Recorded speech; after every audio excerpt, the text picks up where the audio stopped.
ဒီကလေးလေးနာမည်ကတော့ lucky ပါအသက်ကတော့4လပါအာဂီတာအမျိုးအစားလေးပါသူရဲ့ပြဿနာကတော့ကျွန်တော်ဒီ social နဲ့ confident မရှိတာလေးကိုလာ train တာပါဗျကျွန်တော်တို့ကဒီ social နဲ့ confident ကို train မှာဖြစ်တဲ့အတွက်အရင်ဆုံးကျွန်တော်တို့က social ကိုခဏပေးဖက်ထားပြီးတော့သူကိုယ်သူယုံကြည်မှုရှိလာအောင်အခြားလူတွေပေါ်မှာလည်းယုံကြည်မှုရှိလာအောင်ကျွန်တော်ကအဲ့ဒါကိုစပြီး train လုပ်လိုပါတယ်ဗျအခုဆိုရင်ကလေးကကြိုးတက်တဲ့အခါမှာ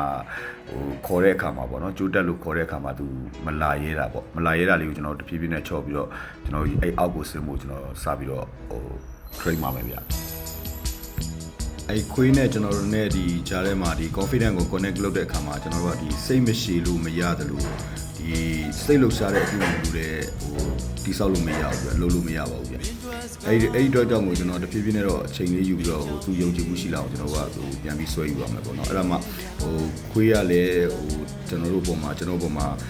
ယုံကြည်မှုရှိတာကိုသိလာမယ်နောက်သူ့ကိုယ်သူလည်းနောက်ပိုင်းကျရင်ဒီနေရာပေါ့နေရာကိုလည်းကျွန်တော်က step 3ခုခွဲထားမယ်ပေါ့နော် state 1 state 2 state 3ဆိုတော့အဲ့တော့ဒီနေရာကနေပြီးမှနောက်တစ်နေရာကိုတဖြည်းဖြည်းနဲ့သူ့ကိုယ်သူလည်းယုံကြည်မှုရှိလာအောင်ကျွန်တော် train မှာဖြစ်ပါတယ်ဗျပြီးတော့မှကျွန်တော်ကအခြားခွေးတွေနဲ့တွေ့ပြီး social ကိုတည်ဆောက်မှာဖြစ်ပါတယ်ဗျဟုတ်ကဲ့အားလုံးကိုကျေးဇူးတင်ပါတယ်ကျွန်တော် Hi-Fi Training School founder မျိုးမင်းပါ